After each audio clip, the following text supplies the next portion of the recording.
Hello everyone. Our presentation is on a phase 1 clinical trial of a drug called CDD-450, which is active in treating rheumatoid arthritis. A little bit of background about rheumatoid arthritis and the current treatments that exist for it. So when we think of arthritis, a lot of us think of what is actually osteoarthritis. That's the more traditional wear and tear, the breakdown of our joints from living life. Rheumatoid arthritis is a little bit different in that it is actually the immune system that is attacking the tissue that is around our joints. It first causes swelling of the synovium, which leads to cartilage breakdown, which can lead to joint immobility and even disfiguring. If left unchecked, it can lead to deterioration of other tissues such as the eyes, lungs, and heart. As of right now, there is no known cause or cure for rheumatoid arthritis. The current treatments available for rheumatoid arthritis vary wildly, from over-the-counter drugs to surgery. Current treatments have a lot of shortcomings. They leave a lot to be desired. They are sometimes long to activate, meaning that you have to take the drug for a long time in order to get the results that you want. They sometimes include invasive procedures such as injections or infusions of the drug. They can have many adverse side effects. They include tachyphylaxis, which is the diminishing effect of the drug over time as the body kind of gets used to it. One important side effect in certain types of drugs used to treat rheumatoid arthritis is the breakdown of the immune system, which we'll talk about in just one moment. A lot of these come with a high cost, which is something that is getting better over time, but has yet to be in a manageable range for some of the more extreme procedures. So this may be hard to see, but here's a list of the types of drugs that are currently available to help treat rheumatoid arthritis. We start with non-steroidal anti-inflammatory drugs. These are pretty common. These are things like Advil and Aleve, things that you can get over the counter. You take them orally, and they have some pretty mild side effects compared to a lot of different drugs. The next step down is steroids, like prednisone, which reduces the inflammation in joints, but has some pretty dramatic side effects like weight gain, bone loss. We take these orally or through injection. One of the long mainstays in treating rheumatoid arthritis is DMARDs. These drugs act by trying to delay the effect of rheumatoid arthritis by slowing it down. These can take a long time to take effect, anywhere from 2 months after your first dose to upwards of years in order to find the benefits of taking the drug. They can also be attributed to liver damage and different types of immune system damage. We take these orally or through injection. A subdivision of the DMARDs is biological agents. Humira is a drug that you may have heard of through commercials. This is a biological treatment for rheumatoid arthritis. This targets certain proteins that are in our immune system that are responsible for the inflammation caused in rheumatoid arthritis. These are taken mostly through injection, although that is getting better. They're finding more oral treatments. One major side effect is a decreased immune response, which leaves you open to infection. The biological agents act by blocking and inhibiting proteins that are causing inflammation, but because it's on a mass spectrum, it can also inhibit the immune system's ability to fight infection.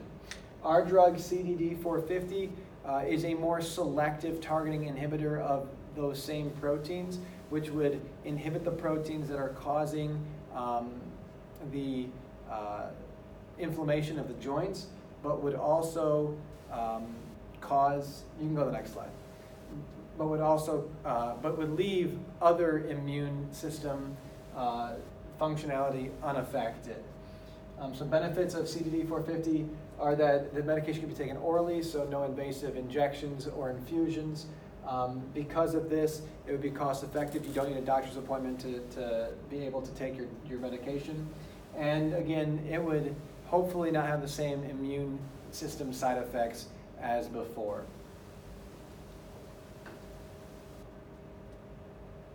All right, I'm going to let Sam take over.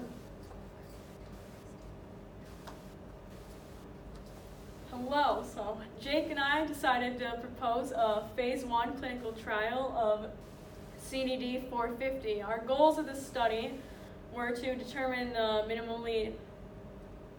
minimally tolerable dose of CDD 450 in humans, and the secondary goal was to determine the pharmacokinetics effect that the body has on the drug.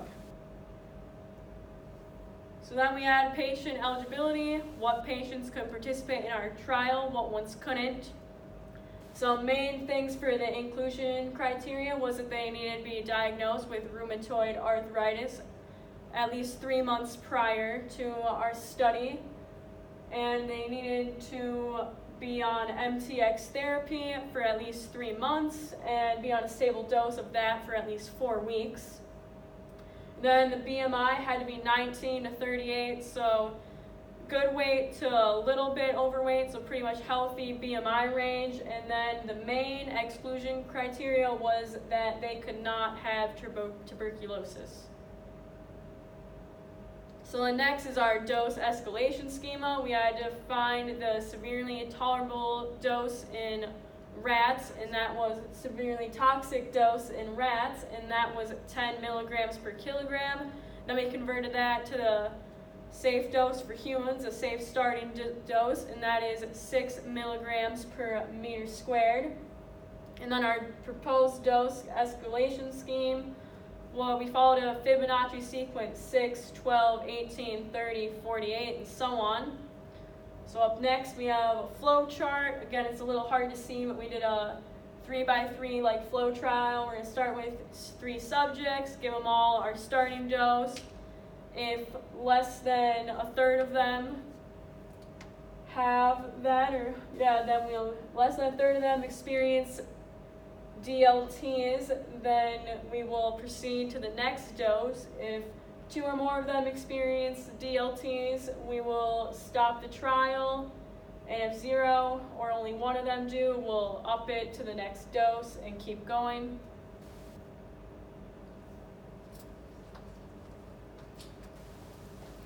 So we defined our dose-limiting toxicities, our DLTs, through the Common Terminology Criteria for Adverse Events, version 5 from the U.S. Department of Health and Human Services.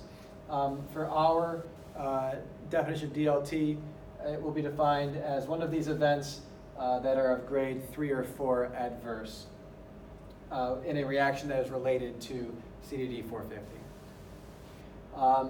So recruitment and randomization. Our study calls for 18 patients that have been diagnosed with rheumatoid arthritis for at least 3 months. Subjects will be randomly assigned to one of 6 cohorts, 3 patients per cohort. The study will be double-blinded in that the patients and the caregivers will not know which dosage level that the patient has been assigned to. The data analysis that we will do on our drug is to gather the concentration levels of CDD 450 in our patients. The drugs will be given out once a week for 4 weeks in each phase of the trial, with 6 possible phases. The patients will be measured for their concentration levels before each new dose is administered, for a total of 5 measurements, 1 before the first dose and 1 week after the administration of the last dose. The samples would be taken from the patients to establish the pharmacokinetic